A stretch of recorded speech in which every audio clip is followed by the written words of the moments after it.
Hi guys! Magandang gabi ho! Welcome back dito sa Gandara SRU channel for Showbiz Update. So, andito na naman nga po akong muli. Nagbabalik syempre para po mag-update kay Kim Chiu and Paul Avellino. Ang nagmamaganda rin yung kachismosang Kim Pao para po sa mga latest update and fresh happenings patungkol sa kanilang dalawa. And para nga sa gabing ito, tatalakayin natin at pag-uusapan ang paglabas na po finally ni Kimi. So, nauna si Paolo, sunod si Kimi, and then dalawa na po silang magkasama. Ayan na, uy, ang lovers. Grabehan ngayon. Anyway, before that, sa mga di pa nakaka-subscribe dito sa ating channel, maaari lamang na pindutin po ninyo ang subscribe button at notification bell para mag-updated ka at ma-notify tuwing may bago tayong chika at balita hinggil sa Kim Pao. Basta mga balita na may kinalaman kay Kim Chiu and Paolo Avellino, syempre, sagot na po natin yan. And unahin nga po natin pag-usapan ang tungkol po dito sa live viewers ng Kim Pao. Huy, grabihan nga yun. Ayaw pong paawat ni Kim Chiu and Paolo Avellino or ng mga Kim Pao fans. Talagang pati po online dinudumog silang dalawa. Syempre, very excited po ang lahat. Muli silang makitang magkasama. Ito na yun finally, yung pinaka-inaabangan po natin. And guys, malinaw po dito sa live ng Rojas City Sinadya Festival. So, dito malinaw yung live nila. Makikita po natin ng malinaw si Kim Chiu and Paolo Avellino. So, sa mga balak pong humabol, mapanood po ng buo yung performance ni Kim kasi wala pa nag-upload ng buo for copyright siguro. Sa Facebook ay napakahigpit pa man din po. And kung mamalas-malasin ka, i-delete pa ni FB yung post, kaya ganun. So, kaya wala nag-upload din ng buo. So, try nyo po dito sa Rojas City Sinadya Festival. Pero yung ilang fandom guys na nandoon ay naka-live din po sila para sa performance ng Kim Pao. Anyway, speaking of live viewers, so eto, isa-isahin natin yung ilan nating nakuha. Kasi grabihan talaga yon, tinutukan po ng madla ng mga netizens ng Team Online ang performance ni Kim and Paolo. Nagtiyaga sa pag-abang po sa paglabas ng Kim Pao. Biruin nyo 11 PM na ngayon. So, 243,000 views. Overall views po ito sa kay Ronnie The Divas na upload. And dito naman kay Kim Pao Believers Official 60.6k views. Huy, grabihan yon.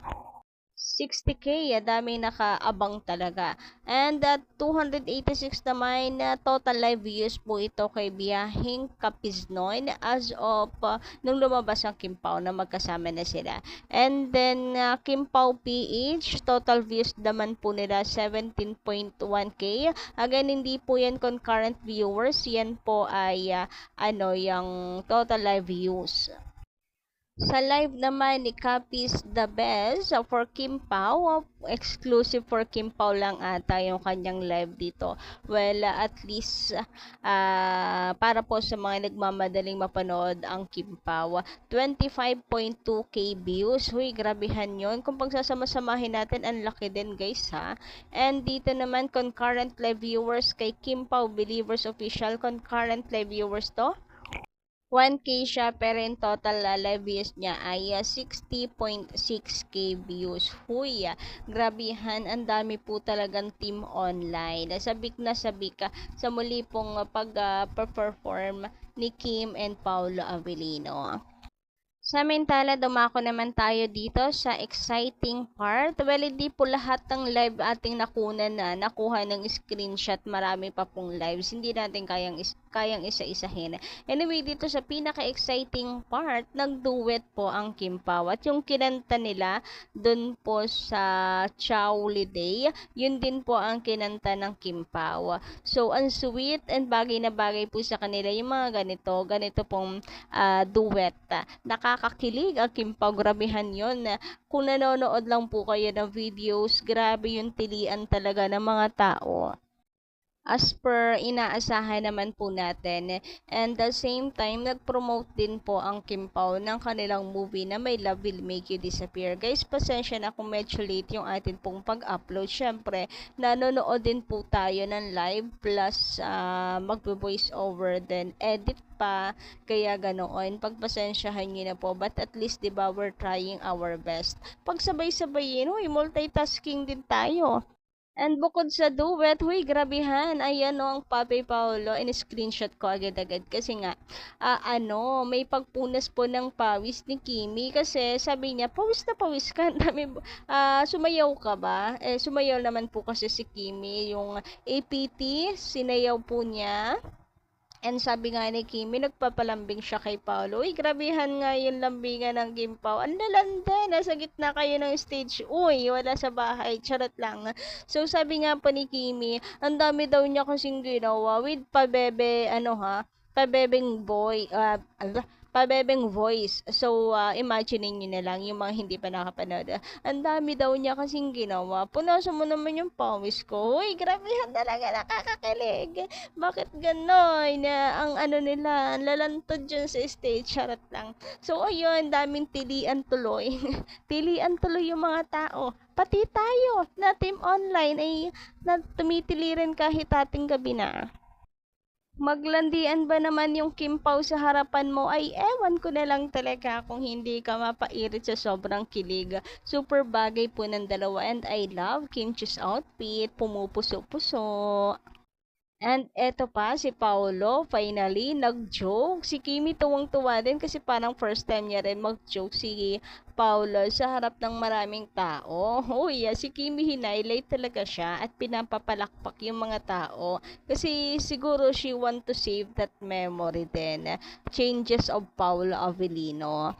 Naku, Kimi. Sa'yo lang nagagawa lahat ng yan ni Paolo Avellino. And grabehan din talaga makatitig si Papi dito kay Kimi. Parang gandang-ganda. Parang matutunaw na. Uy, Paolo, wag kang mag-alala. Wala kang kagaw dyan. Charot. And eto pa, ang lakas din ng humor ng Kim Pao talaga. So, tinatanong naman ni Kimi yung audience, live audience, hindi pala si Paolo tinatanong kung mayroon ba siyang alam na Bisaya Awards. And grabehan nga naman sa palangga, may pag-ulit itong si Paolo, yung inaano po ng mga tao doon na kino-coach, ang tawag ba doon? Yeah, coaching. And then, sabi nga ni Paolo, palangga daw eh. Hoy, grabehan talaga. Dami-daming word palangga pa talaga. Grabe kayo. Kaya ayun, hindi na naman mapigilan na kiligin po ng mga tao. Grabe talaga, napaka punong-puno ng kasiyahan ng puso ng Kim Pao fans ngayon. Busog na busog sa paayuda eh. Sana lagi pong ganito, no? Take note, hindi pa po yan all out. Hindi pa all out sa tawag dito sa pa-fan service ng Kim Pao. Pero yung epekto, grabihan, parang kinukuryente ang live audience and ang mga live viewers online. Huy, grabe talaga si Kim and Paolo. Happy feel po talaga ng marami. So, kung po pwede nga lang daw, hanggang umaga na attach Pero syempre hindi pwede. May oras lamang po yan. Oras po yung binabayaran dyan, yung appearance po ng bawat artista. Magkano kayong oras ng Kim Pao, Si Ian Veneracion, sabi 500k daw 1 hour nito per appearance sa publiko. So, kapag nasa backstage, wala na yon. Pag ihaharap siya sa publiko, 1 hour, 500k. So, magkano kaya ang Kim Pao na napaka-in-demand ngayon naman talaga? So, ang mahal for sure ng talent fee ng mga yan, take note, magkasama pa silang dalawa. Anyway, let's move on.